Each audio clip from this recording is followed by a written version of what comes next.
Hi, everybody. Welcome to another edition of the New Era podcast. I'm your co host, M2 Dave, and I'm here with my co hosts, Tom, Lord Brady, and King Jr. Welcome. Say hi, guys. Welcome back. What's up, everyone? What up? What up? So, I'm going to talk about a couple of topics, and then I'm going to make a closing argument at the very, very end, where, if I may, do a short soliloquy about a certain somebody who just passed away. But let's talk about the consequences of this patch and how you feel currently. To be honest, I'm kind of relying on you guys because I've been playing a lot of Tekken. I've been watching a lot of Tekken tournaments, online, offline, Sure. and anything in between. So I'm not too familiar with the way the meta is currently shaping out. Just kind of give me your hot take. I assume most people still don't like this patch, but because it was mostly about the nerfs. Give me a brief hot take how you feel, Tom Brady.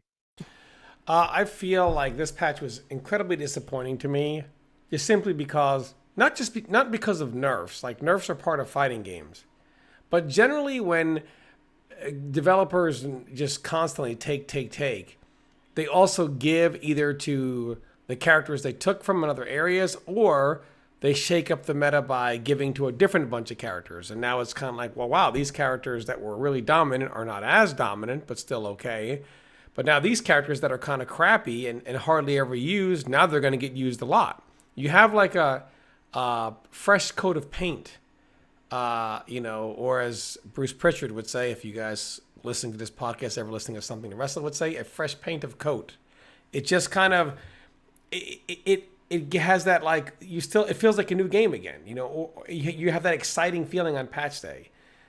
NetherRealm patch days have been extremely disappointing because all they do is make it so you can use less cameos, less characters, and they make things uh, just less. And I feel like they had a golden opportunity here to really do something, even if it was something small. Like I was hoping maybe they would take Chameleon and make it not random, make her not random anymore, so she could be controlled. And it kind of showed like, okay, they are slowly but surely giving us some characters, making it so the game is more, the player has more control, so it feels less like a party game and more like a tournament game where the player has control over everything they should have control over.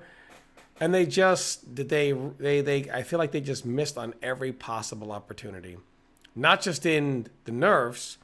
Tyler Lansdowne says, "Oh yeah, we went ahead and fixed an issue with the player could move before the round. That didn't get fixed till 2 weeks later." Well, the season of the Huntress, which was really the season of chaos, which they mask a season of the Huntress, they literally did everything humanly possible wrong. And besides all that, I was just disappointed that he just didn't, shake the meta up a little bit. Okay, you want to take from Johnny, that's fine. Down the road, you want to take from Kenshi or Raiden, I'm sure they will. All right, but why don't we shake it up then and give to some other character so that when patch day comes, we're excited. Every game I ever know, when patch day comes, man, it's a big day in that community. In the MK scene, it's like when patch day comes, it's a golden opportunity for everyone to just crap on the game by giving an honest opinion of the facts. You don't even have to crap on the game. That's the funny thing. You you are literally, people consider crapping on the game. If you just read the patch notes, the comments would say you're crapping on the game. The game craps on itself. Like, it's kind of like you don't ever have to. You could just literally read what they wrote down, and it would sound like you're taking a dump on the game. That's how bad this update was. Very disappointing that what should have been an exciting time is just another dull time, and we continue to wait. King Jr., what say you? For the most part, I would say the patch was underwhelming for sure. Like again, just only nerfing things, not really buffing things. It's been a while since we saw any buffs. Like I think the last set of buffs I remember, like other than Quan, getting buffed was like before the Quan buffs. I think it was like they buffed Shujinko and Tremor's health or something. And like I think that was also the Motaro patch with the plus 12 orb or whatever it is. Um, I think it kind of they kind of should have took this chance to like buff a lot of things. And like I'm not saying like they should shake up the game's meta as in like tier shifting, like make Johnny S tier to F tier, but like they should tier shift in a way in the sense of like buffing a lot of characters, like give a lot of the lower tier characters like the Firestorm treatment of buffs. And like the reason I think it's a missed opportunity too is because you got Combo Breaker coming up in like 3 months now, and the longer they take to drop a patch, the more unlikely it's going to be for them to even drop a significantly like big patch, because obviously they don't want to patch the game right before a major tournament. So I think a 3 month span would have been nice to drop a patch, because it's definitely enough time to patch the game and give the players time to adjust to that patch. But they keep dropping these little patches that barely change anything, and it's just they keep missing that opportunity to really like change the game for the better. So I don't know, whenever the next patch is. I mean, I doubt it's going to be soon, but if that next patch drops, I just hope it's filled with buffs. And I'm guessing we probably won't see it until after Combo Breaker. Well, we've been waiting for buffs since MK11, so I think you'll be waiting for a long time. Like actual meaningful buffs. And yeah, I give him credit for like some of the Motaro stuff. Like the tail shot got buffed. That was a good thing. Um, I would love to see more of that. Um, I don't like, honestly. I shouldn't say I don't like these kind of topics. To me, always kind of revolve about the same thing, and it's the fact that if you're gonna buff, you need to have, because Pennington and I were talking about this on the phone, because I did play a set with him not too long ago. Like, if you're gonna make buffs, like you need to have a clear in mind. What does this character do? What do you want this character to do? You really think when you look at this game, they know what certain characters, what they need to do? What is Rain? What is Rain supposed to do? Like, what is his archetype? He is some kind of slow zoning character with very slow projectiles. He has a cancelable overhead. The bubble, he should have had Peacemaker's anti-projectile absorb whatever. He should have had that move. Yet the bubble is very underwhelming. So he's supposed to be a zoner, but he can't really zone at least like half the cast. It's just very, very strange. So how do you buff him? Like, what is your end goal, right? Um, nobody knows, like, because you don't know what he's supposed to do. What is he supposed to do? And if you don't know, then you can't buff or even nerf it in certain, certain situations. So that's the number one issue. What is Reiko? He's a zoner, better than Rain, by the way, who has a command grab that juggles. Like, what? That's not a design. That's that's atrocious. Like, what are we even working here? Like, nobody knows because again, when you buff a character, it usually ends up being somebody who can just do everything. Like, there are no archetypes, right? Like Johnny Cage in certain matchup zones better than your zoners because he has low hat. So So the I whole have a game, take on this. I yeah, think, please. and God, I really did not want to be the one to say this. The Cameo system is a bad idea.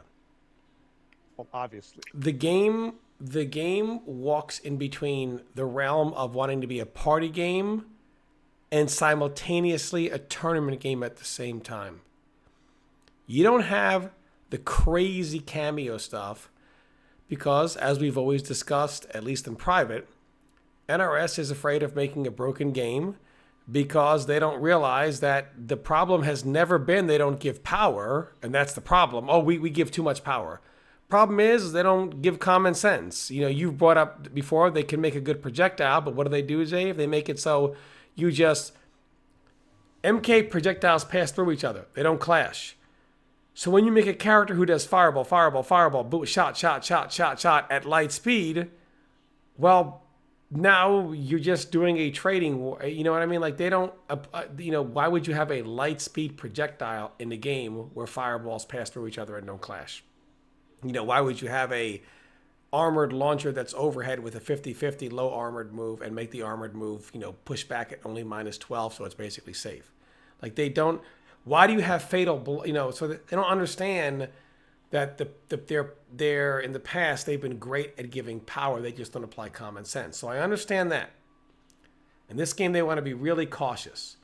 So they took a Kameo game and slowed it down behind the premise of it's a tournament game. It's not some crazy party game. But then you make it so throws you have to guess, not just if you're going to be thrown, but then, oh, I got thrown anyway. Which direction am I teching? You then have to. Chameleon not only changes at random, but you don't have a timer clock over her so you know exactly when she will change. So you can start something thinking you're going to be in that stance, and then the moment you go to hit it, oh, you didn't have as long as you thought because the clock is internal in your head. It's not actually over her Kameo. And she changes every X amount of seconds. You can't control when you can't actually be sure every time that you will have her in the character that you want her to be in. So they make a Kameo that's really good, but then have a party game feel by having it constantly alternate. Just all these things that are like party game things. But then they say we're going to slow it down and be safe and nerf everything because it's a tournament game at the same time. It can't be both at the same time. The Kameo system just doesn't work. And I never thought I would say this. But if they really want a niche, then the variation system is the way to go. And I never thought, it seems like they are going to either do cameos or variations, and they're bound on that. And they could do this the right. I feel like they have so many moves in Mortal Kombat right now. They could actually do that. You could take Reiko, for example, and give him clock kick, ninja stars, teleport, and then the spinning teleport. And another variation, give him the slide, the kicks, and the command grab. And it would work. Just two of them, right? It would work really good, right? I feel like I would much rather not even make him a grappler, make someone else a grappler, and just one variation have everything. Like I would love to see Melina have be more aggressive. Like it doesn't make any sense to me when I look at Melina and Katana. And I'm watching Melina running away trying to do size from the range she can do it at Kung Lao low hats, and then I'm watching Katana do it. Melina should be crazy. They could have given her ethereal teleport, given her some ravenous moves. They could have made her kind of like the crazy, more aggressive sister, and Katana the more patient one. They just missed a lot of opportunity here with this game. I don't feel like. I feel like they're always going to look for a niche. Like, what is our thing? I feel like they're looking for that. And if we're kind of like a slave to that, then I would much rather them go back to the variation system, but do it the right way. Like you have so many moves that you have made in Mortal Kombat. You could make 10 different characters. You could take Sub-Zero. One variation would have Ice Shower. And then, of course, his normal ice ball, slide, whatever. Ice Shower will still have him play very strategic, but different than Clone. But similar mindset.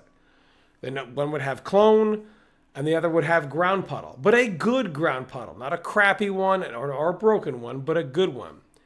And then I feel like that would be good. Scorpion, one variation, could have offensive run cancels and Hellfire, like the Flame On stuff.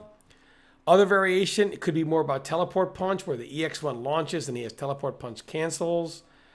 They have enough moves. Kung Lao, one variation could be like Z-Hat and the hat trick stuff, right? An orbiting hat. The other variation could be a high flyer where teleport is light speed. All of this stuff was really, they could do this. They could, in theory, do a working variation system that's really good. It doesn't feel like, oh, this is the good variation and these two are the crappy ones, or this second one is the crappy one. They could do it. I guess I feel like the variation system is a failure. I just don't think it'll ever work. They take all the juice from cameos multiple times. First it was Cyrex, now it's Striker. Uh, Kung Lao they took from again. And the other cameos are so bad, people are still using Kung Lao and Striker. That's how bad the in Chameleon.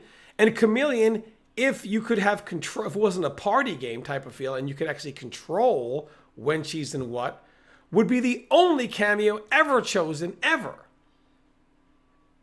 And then I feel like Janet Cage is going to come out and she's going to be the only one chosen. It's going to be her and Chameleon. Then they're going to nerf them both for the next cameo. I just feel like this cameo system was a failure. I don't think it can work. I feel like it was more so probably they data mine the game. There's a functioning tag mode in the game. Maybe the last second they said we're going to make it a tag game, and we don't have enough time because we scrapped everything and tried to rebuild it from scratch. We'll just make it a cameo game, and it's going to be a party game in this sense, but it's going to be a tournament game in that sense. The game is going too many different directions at the same time. Just if you're going to have a niche, go back to variations. You have a million moves. How hard is it? How hard is it to make, Reiko, Ninja Stars, Teleport, Clock Kick, Spin, other variation, Low Slide, Command Throws. How hard is that? How hard is it? I don't. I Sub don't know. I Zero, don't. Ice Shower, Ice Clone, Ground Puddle. Three most iconic moves to MK. Three variations. I don't know. I don't want to see that shit. No offense. It doesn't work. It has never worked in It could fighting work games. though. If they It actually has never spent worked. time on it, it could work. Its time has been spent on. Well, Dude, I you don't want to see had. variations either. I'd much rather give characters all their tools. But it Well, I just don't want seems it to like have. NRS is going to make us is going to like they're looking for their niche, and I just feel like they are not going to go back to standard whatever. It's either going to be variations or it's going to be a cameo, and they're not just going to go back to regular. Here's your character. The reason they have these gimmicks is because they think that their audience is it's too stupid to play their games. They're too stupid to deal with a mid command grab. They're too stupid to deal with an ice clone that keeps you out. They're too stupid to deal with a good zoner. They're too stupid to deal with a high mobility character. That's what they think. So now, how do you quote unquote fix this issue? They have to add these ridiculous gimmicks that do absolutely nothing for the game. Um, like you said, you have how many cameos now? 16 or something? I forget. Yet even after they hammered, well, depending how you look at it, Kung Lao and Striker definitely got hammered. People are still using those cameos. So there's other cameos that are so bad that there's no reason to use anybody else other than what they do, and they're not even using some kind of deep manner where you have to think about, yeah, low hat, run in, grenades, whatever. Here you go, do a string. It's not even like exciting to watch or sometimes even to play against. Here's, and I'm glad you mentioned this. Here's how you fix the game. Go back to MK9. Just remove the fucking bugs and make the game playable. And add certain MKX aspects to the game to make the game like very fast paced. For example, I want to see a run. Does everybody need to run like Sub Zero used to? No, they can maybe run like Goro. So then you could have good zoning. Then you could have an ice cloak because people can get in very easy, at least at that one range. So what's the why? This is not complicated, and the game is still gonna sell well. It's MK. You make the game a little bit harder to play. The Gore MK again is still gonna sell. Give us traditional archetypes. Just make sure they're balanced and not stupid. And people are gonna buy your game. And high level players will support the game. So will content creators. You're not getting trashed as you are right now. It's not that complicated. And by the way, it's easier on them. You don't have to depend. Oh my god, let me these three variations. We're wasting on time. That type of choice has never worked in fighting games. We know from Third Strike. We know from Capcom's SNK2. People pick certain. When was the last time, if you Third Strike play? When was the last time any Yun player put anything play put any picked any other uh super aside from Ganagin? Never. Or certain grooves with Comic vs. SK2. It never happens. It's a gimmick. It doesn't work. Give us complete characters. Give us archetypes. Balance them properly. You know what to do. You saw it in MK9. Add the run button from MKX. Just balance it maybe a little bit more, and there you go. That's your game. make it a bit harder to play. There you go. People will buy it. People will be happy. At least most of them. Unlike right now, it's not that fucking. It's not algebra 3 or whatever. It's super simple. Franco, am I right or wrong? Yeah, I agree. MK9 and X were the more like most fun ones to play. MK9 more so than X, but those are the best two ones. Like take away all the bugs from MK9. Me nitpicking, I would say add a little more block stun to like down threes so you can actually react with a counter poke and it's not like a mash fest whether the poke gets blocked or is landed or not because those down threes on block and on hit recovered instantly. But um, I liked run cancels from MKX, which I know required a stamina bar, but I know there was dash cancel specials in MK9 like Rain's water or roundhouse kick cancels. So like bring back dash cancels, I guess, if you don't want to bring back like a whole running mechanic, which I'm fine with, because then you're back with MK9 movement like dash cancels. But as far as variations, I mean we've been dealt with that for 2 games now. Cameos kind of feel like a variation in a sense, so I'd rather just have complete characters as well. Because if we have variations like in the past, people are more than likely going to just gravitate to the best variation. Then the other moves aren't even going to be explored or used. And then you're just mainly using the best version of that character rather than using every version of that character, you know. Um, there was something else I was about to say, but But I feel like uh, they can do. I don't feel like variations were a bad idea. I feel like they definitely have a lot of like I remember what I was about to say, but like some of the cameos in our in MK1 have the legacy moves of what the normal characters would have. Like Kung Lao cameo has spin, teleport, and low hat. Regular Kung Lao has like these other moves that he's never really had before, so he doesn't really feel like the traditional Kung Lao. The traditional Kung Lao is in the cameo, so that's part of why I'd rather have a complete character as well. So you're not picking and choosing your moves, you're just giving all of them at once. Like imagine every move in the history of moves for Sub Zero is just in one Sub Zero. So no, I get sure, what you're sure. saying. No, I get what you're saying.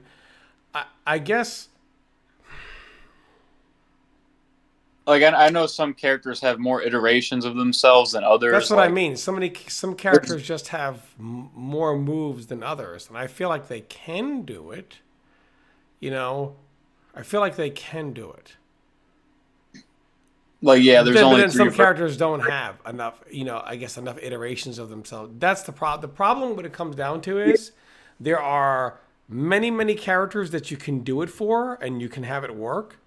And then some other characters, they just haven't been around enough, right? So you just don't have that much of a move selection to pull from. And they're going to just come down to one variation. And then I guess that is the flaw of the variation system, right? Like what I brought up with Sub Zero, if you had Clone, Shower, Puddle, those are three devastatingly powerful tools. You can split them into three variations. Same thing with Scorpion. You can split that into a couple of variations. Even Raikou, you could split him into Grappler or Classic Raikou, I guess, Clock Kick, Teleport, Ninja Stars, etc. But then there are so many other characters that if you tried to split them, like, it just wouldn't work out. And we see Yeah, that in MK1 with character and then Kameo with the same character, right? They're just splitting them and there's just not enough moves to go around. I So maybe you have a good point. But at that point, NRS needs to decide what the character is, and that's what they do, and give them enough of their legacy moves. I feel like they can make complete characters. They have enough moves to make complete characters for everybody. But it seems like they're just Or, looking for their niche. yeah. or I would say can they every even? Yeah. character. What? No, I was gonna say like, what do you mean they don't have enough moves? They can always make new moves. Like that's what the new game is supposed to They do. Like can, but Tekken, I right? mean, you know how I mean. Well, that's what I mean. Stop focusing on this nonsense, these gimmicks. But I, If you need new moves, yeah, I you mean, I can add guess new the moves. variation system doesn't have to be a gimmick. It only becomes a Well, gimmick because they don't. Well, again, if you look at MK X, there are just some characters they could have pulled moves from their legacy characters, and they didn't. They made new moves for some of the other variations, and those moves just weren't very good. Look, I'm of the opinion that, and maybe I'm old here, but I like to watch Zangief, and I want to see Zangief grab you. I don't want to see Zangief all of a sudden. Oh, here's a variation where he does. I don't know. Now he's a mobile character. What? No, he's a grappler. That's what I want to see. I see Zangief like that, and I see King like that. Oh, King. Now he does Lars like movement. He's gliding. Goes. No, I don't want to see that. That's stupid. Give me traditional archetypes. Again, their competitors are succeeding to an extent because of that, right? When I look at Street Fighter, I say JP, I see a zoner. Oh, next variation. Now JP all of a sudden plays like Zangief. No, I don't want to see that. Yeah, like Uh, I think it it's would be dumb. very beneficial for NRS too. Like I know we said this like about the storyline, but they rebooted the story many times, which means they've overhauled the design of their characters in a gameplay sense. Excuse me. So like if they just stuck with an archetype for one character, like they wouldn't have to keep changing it, and then they would already know how they're going to design that character in future games. Like if they just committed to making Sub Zero this trap, slow paced turtle character, they can just know that for future games they're going to keep designing him that way. And then Sonya can be like a mix machine, Quan Chi can be like a defenseless zoning machine, etc. Like, you know. So if they already have their vision for a character, like, and that as they see fit, they don't have to keep changing it and then find out. They don't have to go through the hassle and take the time to give them a new move set like they do in every other Mortal Kombat.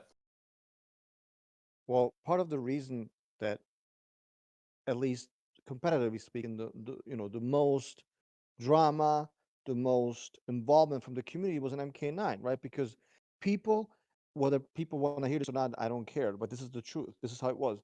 When people think a certain gameplay style, people think players. Tom Brady was known to play a certain way with Sub Zero because Denzel played different, right? And that kind of, isn't that cool? Like, that you can express yourself, that you can, and the kind of, the lore, and people want to, who's going to win? Tom Brady's super lane gameplay style, or, this other Sub Zero plays more aggressive. And how do they do against zoners, right? Like, people wanted to watch that. Who's gonna win? Freddy zoning, or with Empty Dave, or Kenshi zoning with a Pig of the Hut, right? Who's gonna win?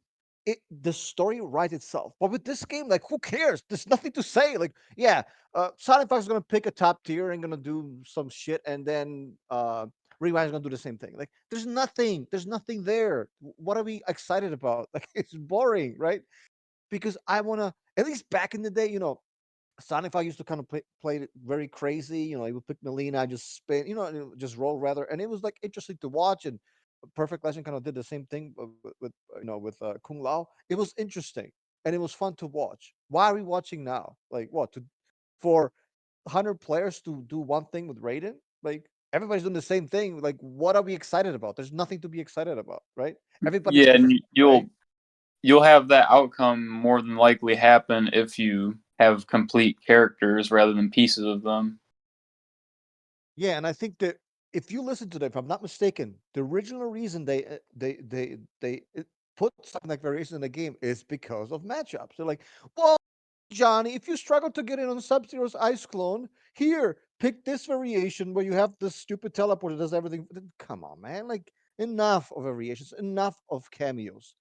Ditch this garbage. Give us complete characters, and you will have a good game, and you will have, and you can still balance if it need be, right? Just make everything reasonable. Like Tom said, use common sense. Don't give an armored overhead and an armored low, or give us, oh, here's a zoner, yay, a full screen projectile that recovers, like a jab. Come on, man. Like, I don't.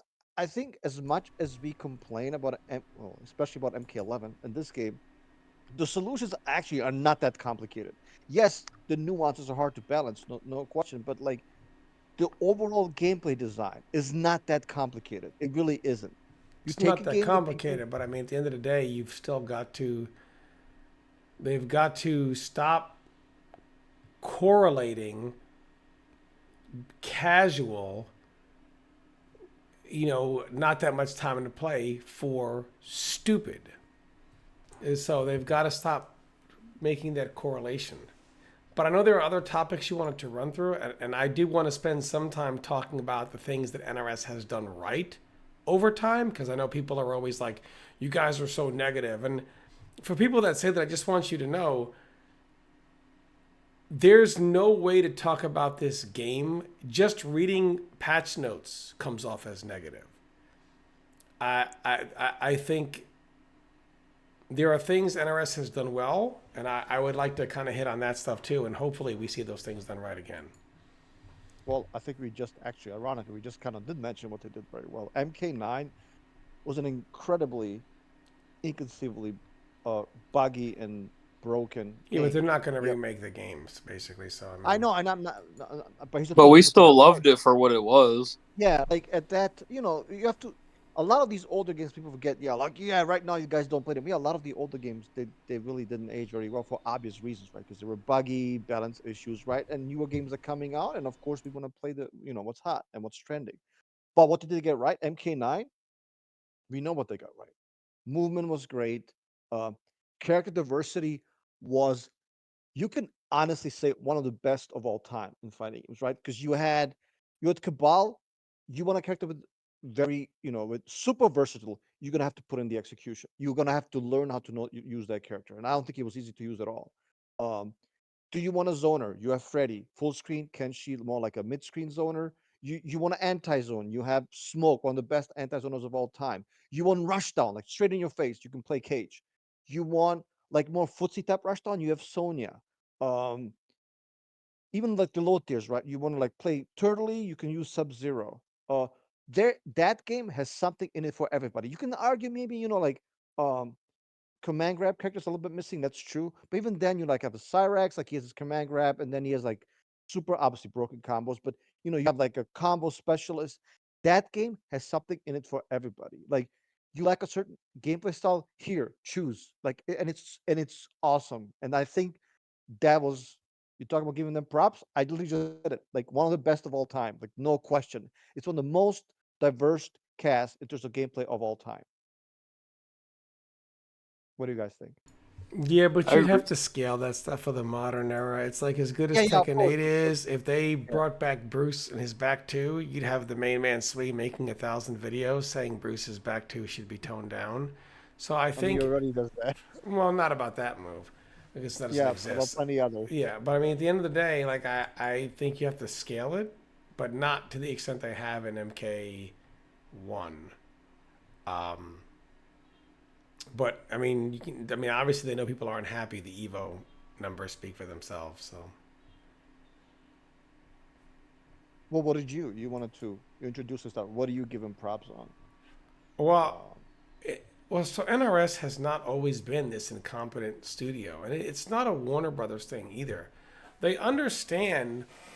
I fail to believe that what they have done right over the years has been by accident. Like I just, it's been too calculated to be, oh, they just threw it at the wall. Like, in an era where, look, MK9, for example, and even MKX, 9 for all its bugs and glitches. And in X, I feel like the final version of X is worse than some of the other versions. But the in a game where like Tekken you have Rage Art, and before Rage Art you had the original Rage in T6. And keep in mind when Rage came out in T6 is also when Marvel 3 had the original level 3 X Factor and the original Dark Phoenix, which was running wild on Oh people. my, yeah. We didn't So have those comeback no, factors, which is so even now with Tekken and Rage Art, MKX, MK9, both of those two games. Look, there were Cyrex had a one-touch kill for the most part. Just some characters had their own kind of glitchy ways to make comebacks, but there was no built-in comeback mechanic. Uh, and I think that couldn't have been by accident. It was praised by so many people in 9 that were, kind of fed up with Street Fighter had the revenge meter, Tekken had rage, like Marvel had X Factor, and then it was MK, through all its faults, which were plenty of them, but they didn't have that built-in comeback mechanic. I don't think that was by accident. Also, when MK9 was being developed, like, they were being memed by the whole FGC, like, oh, there's going to be infinites and scrubby 50/50s all over the place, like the 3D games. And the game came out the total opposite of that. So I don't think that was by accident. I feel like there was a conscious effort to eliminate some of that stuff, still make a ridiculously powerful game, but without some of the stuff they were kind of being memed for, and without the comeback mechanic. Even in MKX, where they really sped the game up, they incorporated a lot of other mechanics that were good. I don't think they accidentally kept character individuality in both games. Even something like MKX, where we all know anti-airing wasn't the biggest thing, but some characters like Raiden could anti-air with his forward one. Sub-Zero would use EX launcher for armored launcher for the most part. Liu Kang had a good down two.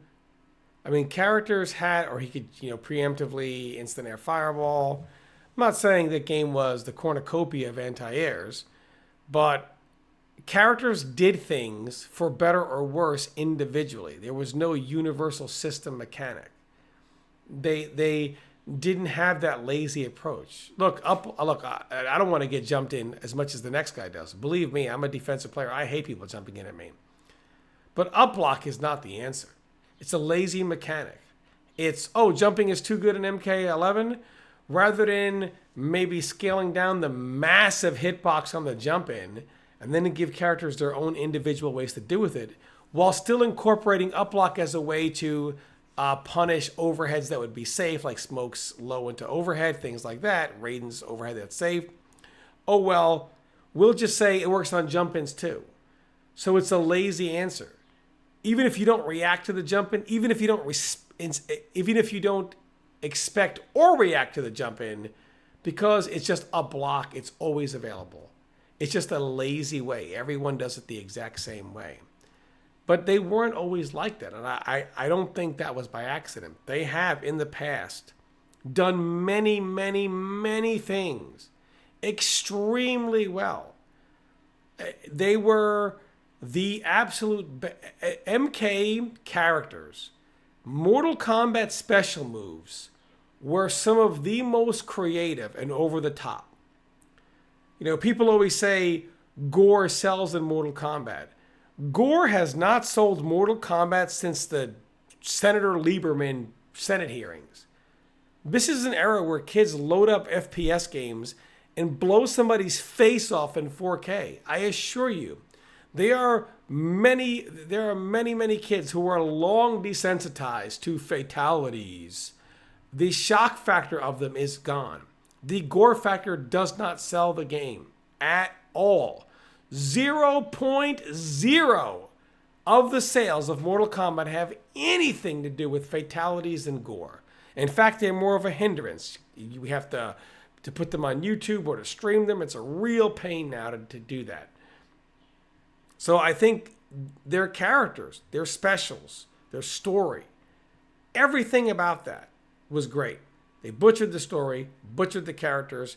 Their specials went from some of the most powerful to some of the most toned down and weakest in fighting game history. So they've done these things well for a very long time, a very long time. And now in the last two games, they just don't. So for those that think I'm just here to crap on NRS, no, I don't have to do that. They do the crapping all on their own. But they have done, like, we would be lying here to not say they have done many, many, many things well, despite all the things they have not.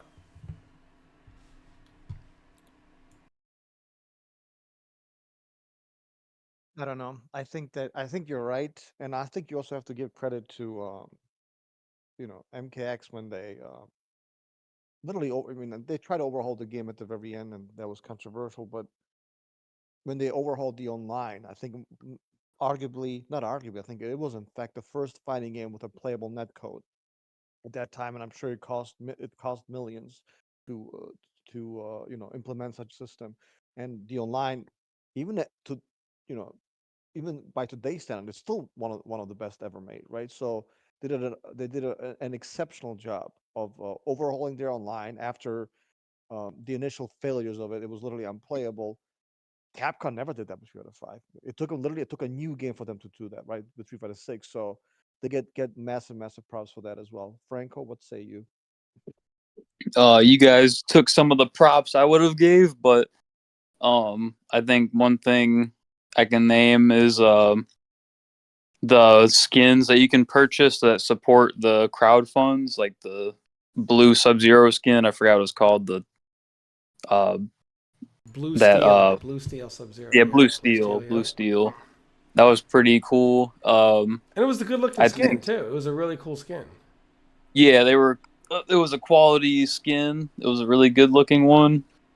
Um, I like the pace of like I think MKX probably had my favorite like aesthetics, like how the characters would be sweating sometimes, and like I think like the attention to detail was the best in the MKX, like visuals and stuff.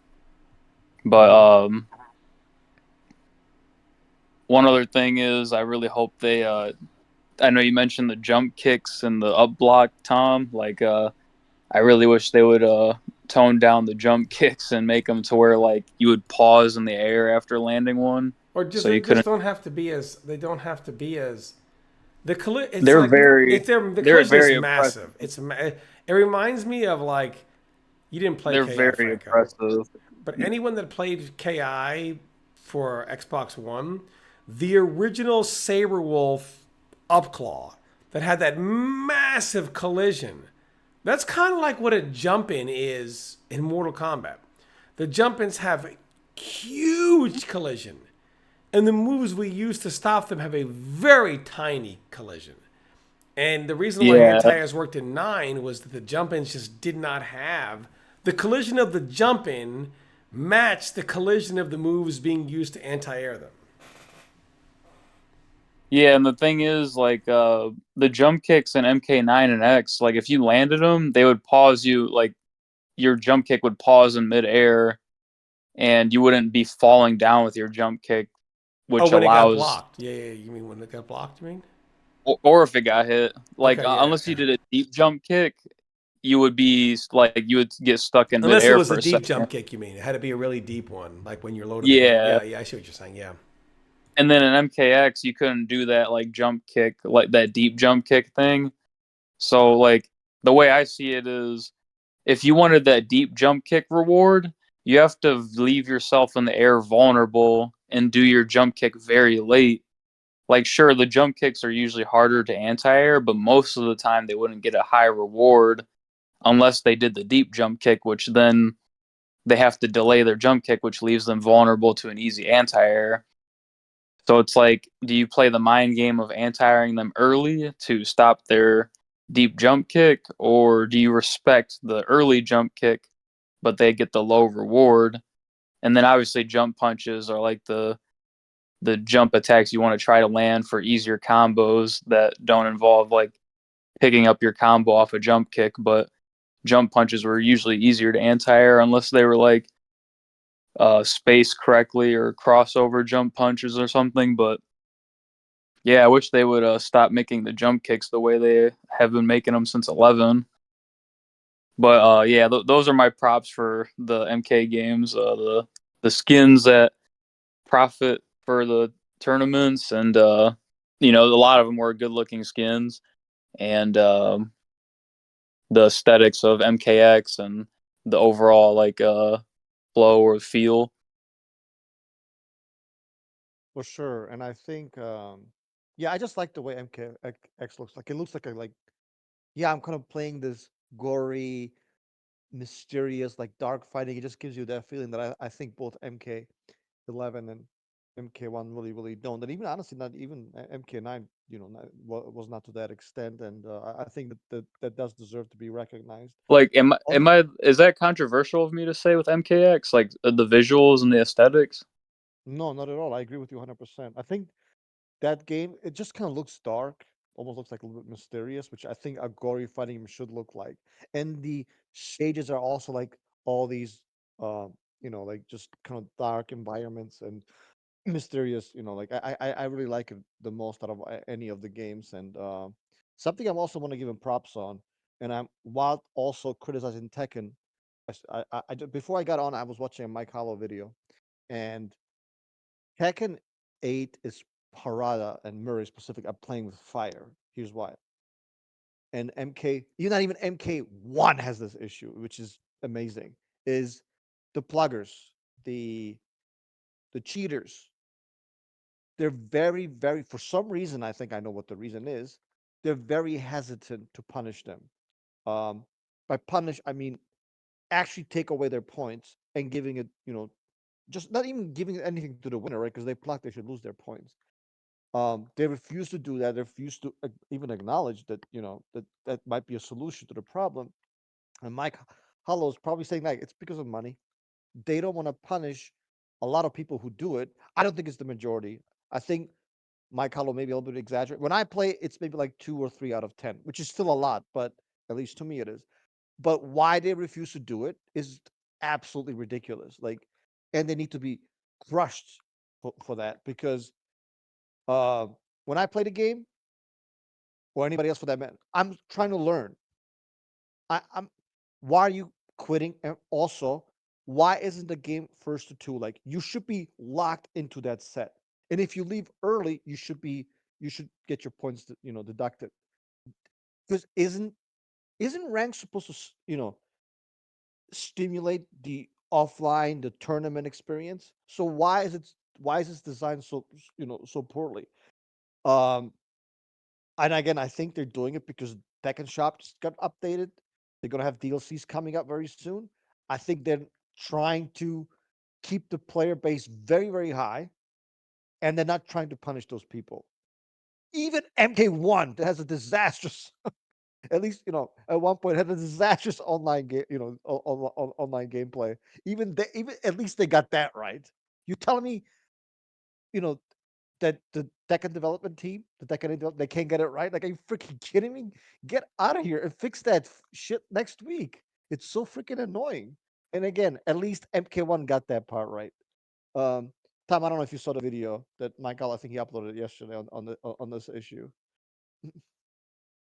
I saw the one he did today, which where low tier God got banned. Oh yeah, yeah, I didn't watch that one. Was he pulling and plugging? What was he doing? Was he doing that, Uh, or was he just being low tier god? from what I saw, he was just being. I mean, he was, I guess, banned for plugging.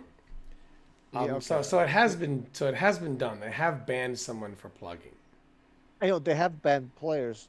I'm aware of that, but it's like you're not gonna ban everybody, because they said I don't know some legal issues that they're facing depending on the excuse me, depending on the country.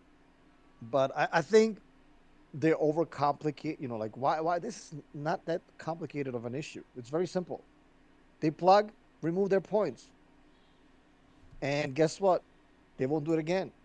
But I guess they don't want to do that because again, it will make those people quit and go to other games, which means less, less financial gains for them in the long term, which is so stupid. Sure, It's just sure. absolutely ridiculous. And I think Michael hit the nail on the head when he was discussing this issue. Um, Tom, I mean, have you played Tekken? Have you is the plugger rate high for you? I mean, the Or cheating it was bad in general, yeah. but that's what's going to happen when you introduce crossplay. PC is going to be able to mod files, so I don't know what Oh, they're going to that's do about right. that. Yeah, yeah, yeah, that's But I right. Yeah. mean, the plugging is. I mean, whenever you can disconnect and not lose points, people are going to do it. I mean, that's just period. That's in any game ever. So that is irritating. I think that does really discourage people. But the reason why people don't mass exodus from Tekken is because the gameplay is still at its core quite fun and enjoyable. So that's the only thing really saving Tekken right now. That's why Tekken Yeah, yeah. at Evo is going to do very, very well. I don't know. I Yeah, just current, that's why yeah. it's not derailing the game. Basically, that's why it's not derailing the Oh game. yeah, no, absolutely. Like at Mike Hollow and playing, Mayman 3 and all the other, they're not trashing the game. They're not saying, "Oh my god, this game is boring. This game is this and that." They're just saying, "Can we please fix this?" Because it's ruining the competitive spirit of the game, right? Isn't that what rank mode is? I think that's all they're saying. I don't think anybody is. Well, I'm sure that I have a couple of people, but nobody's saying this game is trash. It's boring. I don't like it. I think universally, the game is great. I think it's the best Tekken ever made, and I stand by that. We're just saying, can you please punish these morons who plug, who cheat, if they're, especially if they're playing on PC? Can you make it first to two? Like it's supposed to, again, it's supposed to be a tournament type environment. I think they need to fix this, and I think eventually they will. But if they're trying to, you know, be the cash cow that they currently are, so. Um, well, we'll see how that develops. Franco, do you have any comments? I know you don't have the game, but do you want to I, comment on I anything? I could see why that could be a major issue for sure. It just keeps people dishonest, and uh people are just going to keep abusing it that don't have any type of like competitive integrity, I guess. Yeah. Um, boys, is there any other topic you want to discuss, or do you want to You close it out? mentioned one at the beginning that you said we would save for later on our past ones that have passed Yeah, recently. I want to do maybe a quick segment on. I know Mike Hollow and Tom Brady discuss it um, on their other, not podcasts, whatever, the other conversations that they do maybe like once or twice a week. Um, I want to talk about the passing of Toriyama, the creator of Dragon Ball, and obviously we don't know, we didn't, none of us knew the guy personally, but talk about like maybe like what Dragon Ball meant to you as a kid growing up, and talk about the creator as well. Franco, I know you're, if I'm not mistaken, you're a big Dragon Ball fan, or at least you used to watch. What say Hell you? yeah, dude.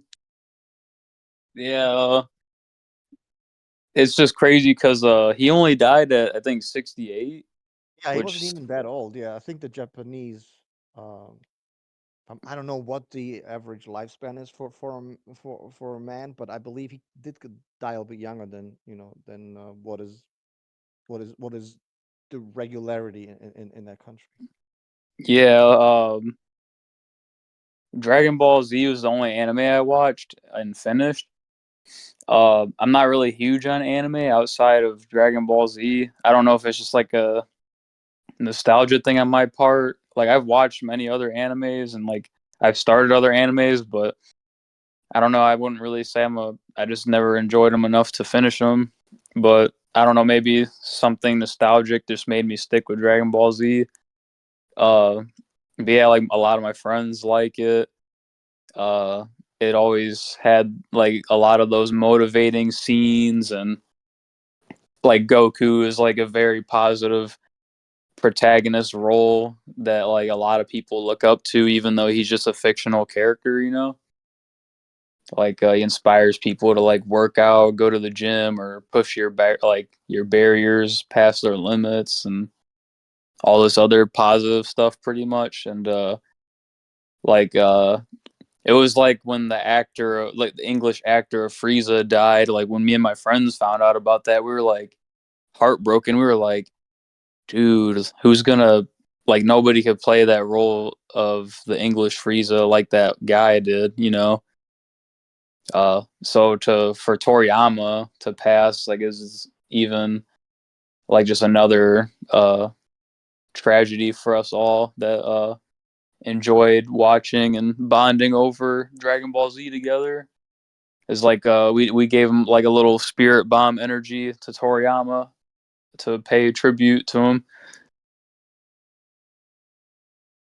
But I think there's a perfect way to pay tribute to him, but unfortunately, I don't think he was going to do it. Um, but I'm trying to keep it positive in this segment. I think maybe one game should be removed and other one should be added, but I promise I'll behave. Tom, what say you?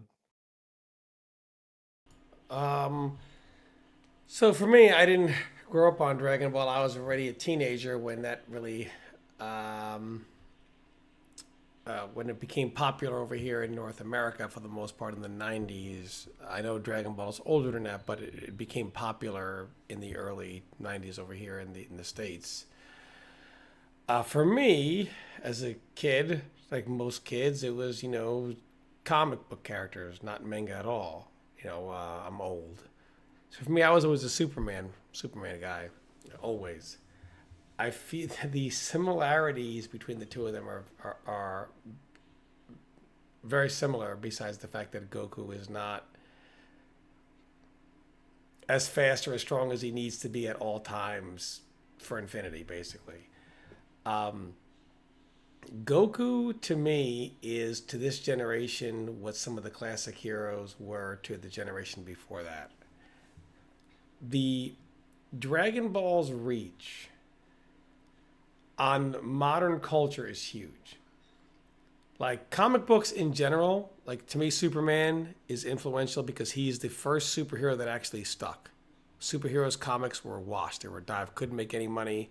Superman is legitimately the first hero ever to really stick. So he is the first. But then there's Goku and everything with the Dragon Ball world that really I feel like has influenced things just as much. So you see him Omni Man, Homelander, a million Superman. Not, it's everywhere in pop and culture, right? A million of them.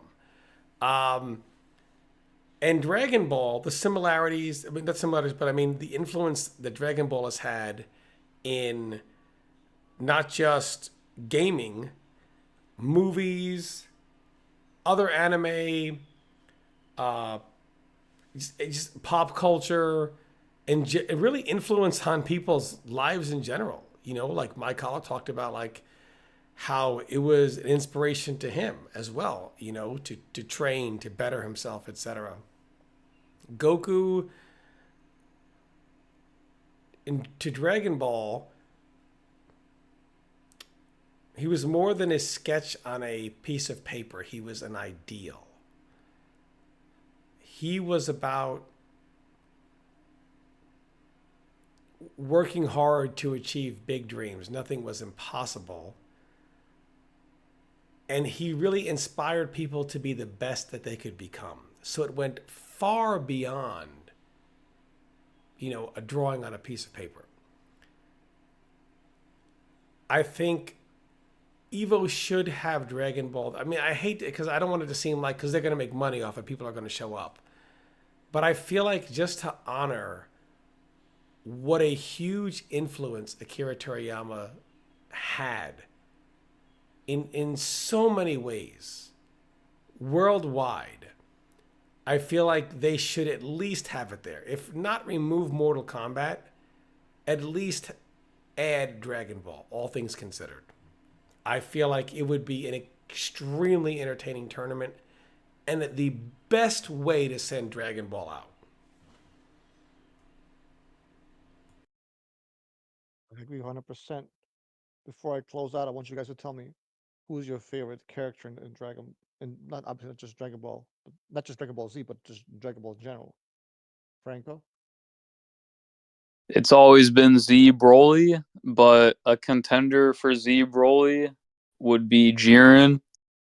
Uh, I know Jiren hasn't had like too much of his story fleshed out outside of um, I don't know if spoilers really matter, but they didn't go super deep into his story. But I like how he is all he's got the super strong willpower and strength and mental fortitude that he has. So I think he is a pretty cool character so far. I just hope they touch up more on his story in the future if they whatever they do with the series. But yeah, Z Broly at the moment. Fair enough. Tom Brady, what say you? Super Saiyan 3 Goku. Um, to have watched that transformation when it probably I'm old, so when it originally aired, is again, one thing how Dragon Ball did extremely well, how they heavily abused cinematic time in a great way. They do it in a way that really captivates you in that moment, where you're not like, wow, why is this taking 15 minutes to happen? It is one of the most iconic scenes in the history of Dragon Ball, and there are many of them.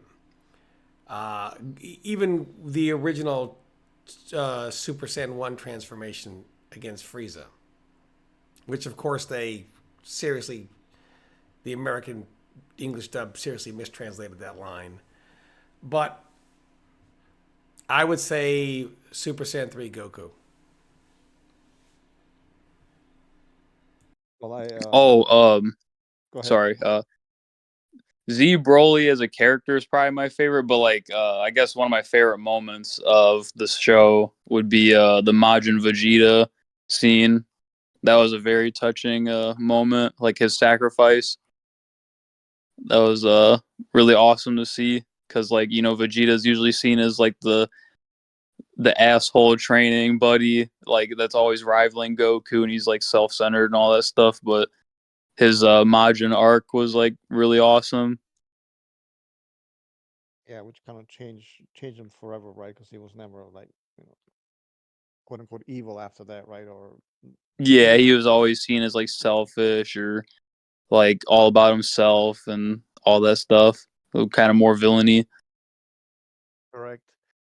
Well, I grew up watching Dragon Ball, obviously as a kid, watched Dragon Ball Z as a teen, and watched Dragon Ball Super in my early 30s. So I go a long way. I forget which content creator said it. It might have been Nick Hobbs or maybe my colleague. At some point, for most of us, Akira Toriyama kind of even, you know, was not our father, but he It kind was of Mike influenced. Like, Hollis said he raised an entire generation yes, of men, and he was a correct. very Yeah, yeah. private man, so he probably did this unknowingly. Yes, yes. That's I think a very truthful quote, and that definitely applies here. Applies to Akira Toriyama. But to close it out, my favorite character of all time, Yeah, my is Piccolo. If you guys know what I do for a living, and yeah. I, Take a look. Yeah, this sensei, he trained Gohan, and he was yeah, obviously yeah. very evil at first, but like he kind of um, developed into like a teacher, and he trained, Sure. even like the same kids later on, and runner up obviously has got to be Frieza. Um, my favorite moment, it's got to be the first special beam cannon through Raditz and Goku. So I think also So maybe one of the most brutal scenes as well. So go ahead. I have a question for you guys before we close this out. So there are a few things that happened that we didn't touch on. The NRS Pro Series got a pay bump to 200,000. Even with that being said, Combo Breaker didn't see a spike at all in entrance. It's still extremely poor, despite the fact that Mortal Kombat is the highest payout there. And then Evo, truth be told, we're not going to have a very good showing there. We already see the position we're in. That's not really going to improve much. Um, I guess what are your thoughts on Mortal Kombat being an obligatory game, like being obligated to be at tournaments because it's Mortal Kombat? I don't think it will see many tournaments offline after this year. I just was curious you guys' thoughts on the Evo numbers, and despite NRS dumping a ton of money into the Pro Series, it really has not seen a bump in tournament participation. Why would they? Well, I mean, they say the reason is Warner Brothers needed to put more money in.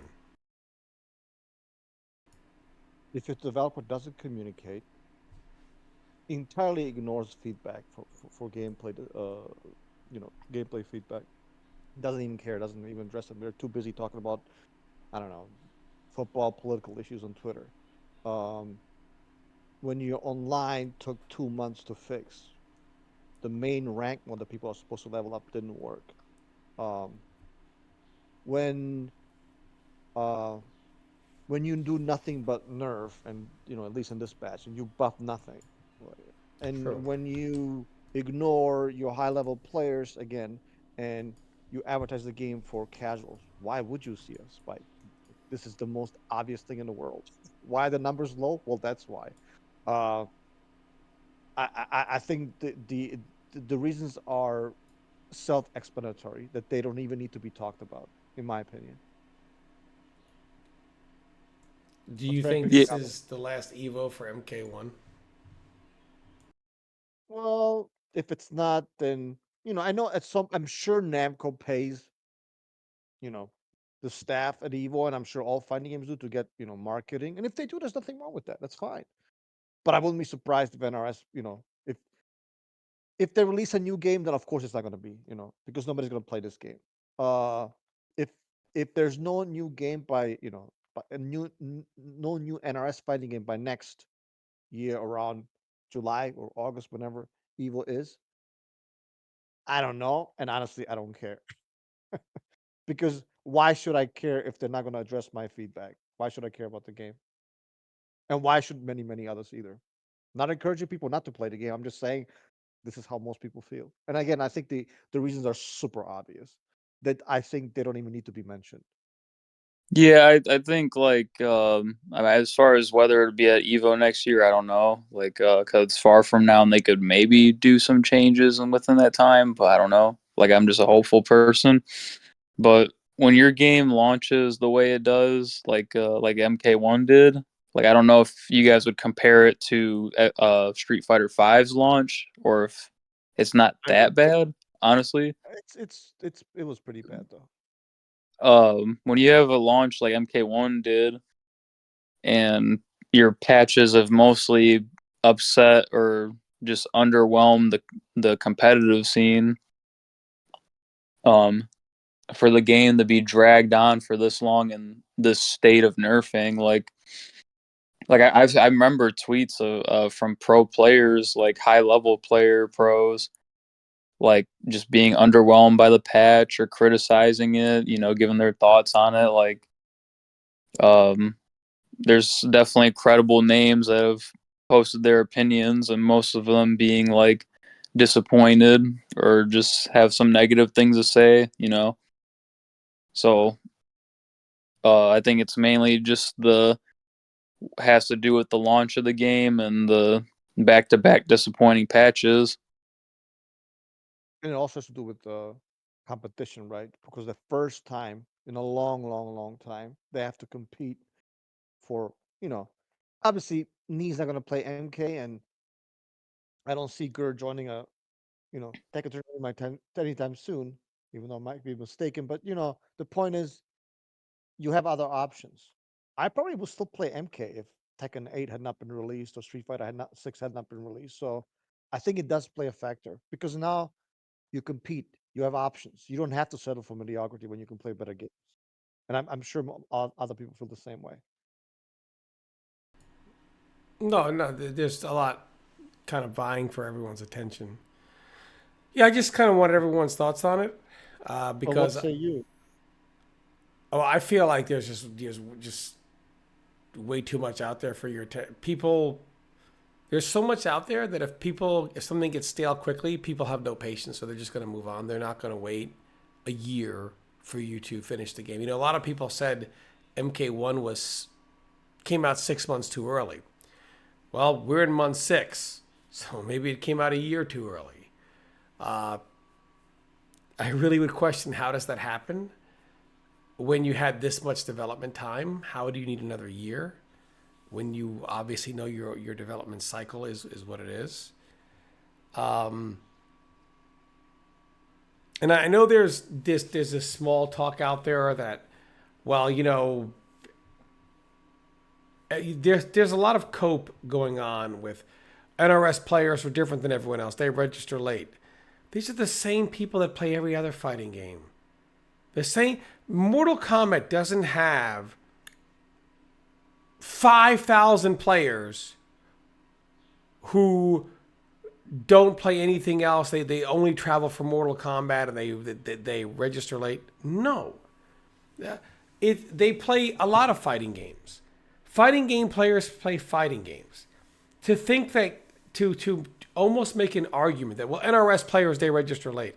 You're basically saying that NRS players play only NRS games, and they for some reason while other fighting game players play other fighting games. So Street Fighter players have played more than just Street Fighter. Tekken players have played more than just Tekken. They may be competitive in those games only, but they've tried other games. Daigo's played CVS2. He's played other games, right, that we know of. Mortal Kombat guys make it seem like they've only played MK. Most of these people have. There are some that have played MK and only MK, but I would say a lot of them have played multiple fighting games, and they have no problem registering for these other fighting games.